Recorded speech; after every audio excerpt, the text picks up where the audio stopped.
Hi, folks, and welcome to the Salty Seaman.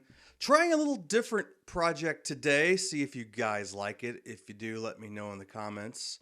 Always get asked certain questions relating to my service. So, uh, this will be a little series doing a little bit more personal storytelling about my time in, sort of a more generic, otherwise, here's what I know about an overall service. Just trying to get a little more, a more personal tale of where I come from in my service. And I figured, of course, we're better to start off than, why I joined the Navy and, what were the circumstances behind everything.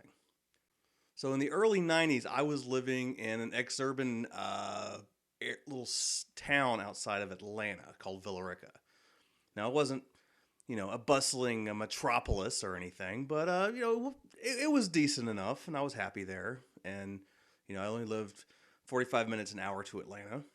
And, all the amenities of my life and everything was good. At the time, my parents owned two restaurants, and we were starting to do fairly well as I was ending middle school and heading up to high school. But my parents decided on a change. They had a business partner that had ran off with a couple $100,000 to pay off some gambling debts. And, it was a catalyst to my parents. They ended up selling the business and decided to leave Georgia, which had been my home and where I was born, and move to Arkansas, where my mom is originally from. They sold the house, sold the businesses, and boom, suddenly I'm in podunk nowhere in northeast Arkansas. This was a big culture shock, as you can imagine, even though, like I said, wasn't from a bustling urban area. But this was a lot more country than I was used to. We lived on a dirt road. We had chickens and guineas and a pond in our front yard, and we're part of a little town called Ash Flat, Arkansas. It was a part of a 3-city township in Sharp County, which is now 4. One of the other towns broke into to another city, but altogether the little county and area about maybe 3,000 people altogether. I never really caught into it. I just did not dig that area, and I just couldn't see myself spending one more day that I didn't have to there. Now, this is starting high school, and this was where I spent my high school. And, never was happy with it. But then again, it took me a long time to figure out what I was going to do. When you're that age, you have vague ideas past high school. A lot of people, maybe they know they're going to college. Well, at this point, my parents were not doing super well with money. My grades were not good. I was not a good student. So, college was a vague idea about how to do it, without incurring thousands of student loans, or still stuck there going to a local community college, or maybe, going back to the Atlanta area and trying to scrape by there somehow. These are things, you think about, but when you're 13, 14, 15, it's always in the most vaguest of terms. You're getting through to the next day, the next grade, and the future is far away. Now, this pretty much the first time the catalyst of joining was probably my junior year. I was in study hall, and the recruiter came around and gave people the ASVAB. I said, sure, why not? I mean, why wouldn't you take it? It was just something to do other than sit around study hall. I don't know if I had any, not to my memory, I have any vague plans beyond that for a military career, but I was certainly willing to take the test. And I took it and, thought nothing of it afterwards. I was going through, definitely my worst academic year ever. I said, just those teenage years, and obviously in my junior year, I was in some kind of funk and just not happy with life, and really didn't want to deal with anything that didn't have to do with, comic books or heavy metal music or sci-fi literature or, whatever TV shows I watched. That was my world, and along with my friends and hanging out with them, it wasn't. Definitely schoolwork was low on the list, and I had a really, really bad year where I essentially failed nearly everything other than a couple of classes. Arkansas, at least at the time, was an area that didn't fail you in high school. It was just whatever your overall credits were, and as long as you had the right credits and the overall amount of credits, you graduated. You graduated. So, but it wasn't looking hot at the time for me for graduating on time. Now, the end of the summer following my junior year, I got a postcard in the mail from the Navy, local Navy recruiter. And, I just saw it and kind of looked at it, and I was like, huh, there's an idea. Now, remember, my dad is a Marine vet. And yeah, like at the time, I don't think joining the military had really occurred to me at this point. But I was about to hit my senior year. So now it was time to start thinking, what am I going to do after this year? And, this kind of felt like, a sign from something, wherever, like, this is probably your best bet here. And I said, my dad was a retired Marine veteran. He had, my folks were older. He'd already retired 2 years before I was born. So I was never a military brat, but I was definitely around it. The Marine Corps and military was something that was definitely talked about in my house. I was not unfamiliar with it. And I brought it to my parents, and they were like, they were very supportive. They're like, well, I think this is probably, your best option. They were very aware I was not happy there and wanted to get out. And, this is probably going to be my best way. And they liked the idea. I've always had a strong family of service. So, they were very excited that I was going to go do this. And even my dad, who someone might say like, well, wasn't your dad upset you're going in the dreaded Navy and not his beloved Corps?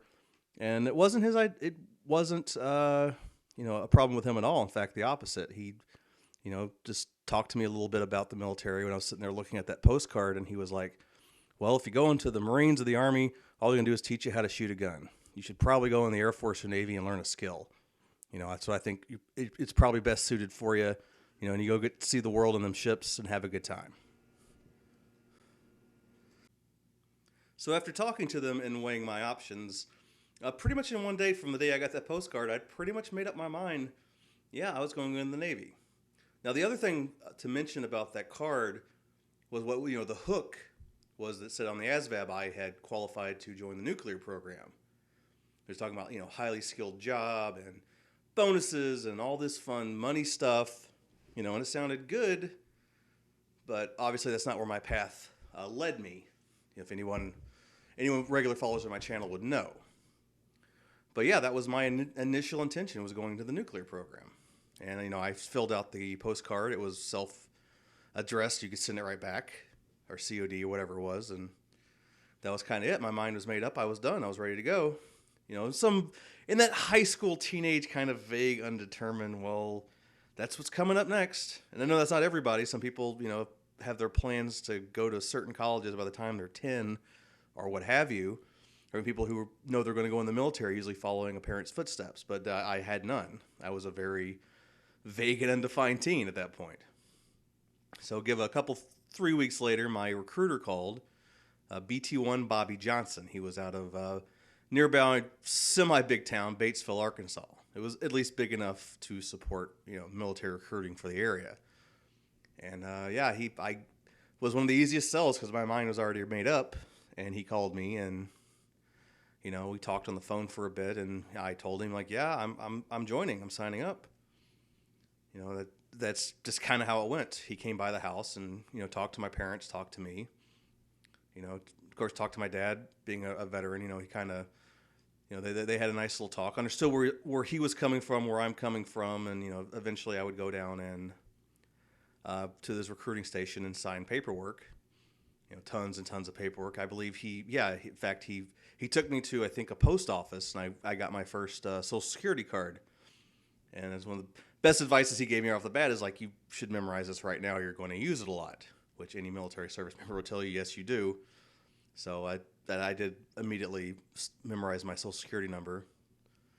And then going on into my senior year, while the rest, like half of my senior class was getting off at lunch and going home or going to work or whatever, I had to take a full course load to graduate because I was so many credits behind, and also to take up a couple of correspondence courses.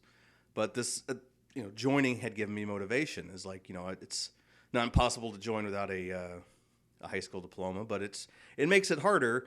And not to mention, I didn't want to be a guy who didn't graduate high school on time. I didn't want to take summer courses. I didn't want to, have to take another senior year part two, that really wasn't, what I had envisioned in my mind for my life. I don't fancy myself the world's smartest man, but I definitely think I'm someone capable of graduating high school at the normal time. So going on from there, I turned 18 in the middle of the school year, and about a week or so afterwards, I went to MEPS. I believe this was done on purpose just to avoid a little bit of paperwork with my parents. Not that obviously they had any problem with it, but it's a little less paperwork from between 17 and 18. I went to MEPS, a military interest processing station, for those of you who don't know. And two of my friends from high school, one was going in the Marines, one was going in the Air Force, were also there during my MEPS time. We went through MEPS together. Just pure happenstance, but that was pretty cool. It signed a ton more paperwork. It's just joining is a lot of paperwork. It is, as much as I filled out at the recruiting station, I filled out 3 times as much at MEPS, and not to mention the physical tests and whatnot, what have you. And finally, I get to the classifier, and he's, asked me what I want to do, and I said, well, yeah, I was looking to join the nuke program.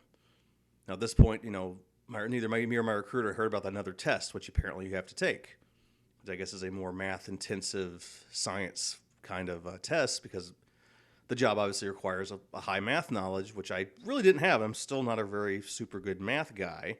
I can get by, but I knew immediately I was not going to pass this test, and I was just thinking, well, they'll just teach me all the math stuff at the nuclear school. So I was like, well, maybe not now, so maybe let me look at some other jobs. In the meantime, maybe I'll come back and reassess.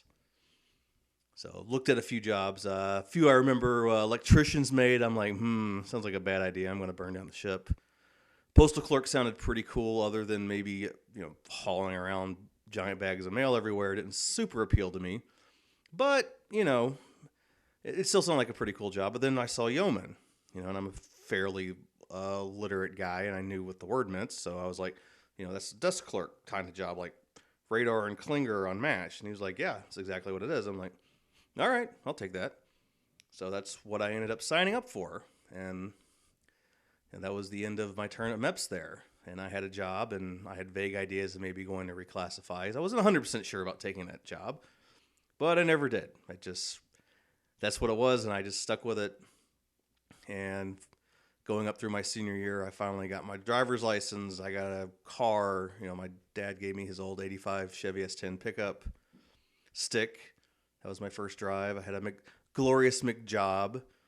And yes, I managed to crank out and finish high school on time. I walked with my class and graduated, and it was great. I had signed up for joining in September. I wanted the summer off to hang with friends and, try to get in some kind of decenter shape than I was. So I joined, no real issues. Like I said, I was an easy sell and an easy guy to get in. I had no record. I was, maybe chubby at the time, but I wasn't overweight. I had no physical disabilities. I was definitely smart enough. It was, once I got my high school diploma, there was absolutely no roadblocks for me. So, but I ended up working in said Batesville at their chicken factory that summer.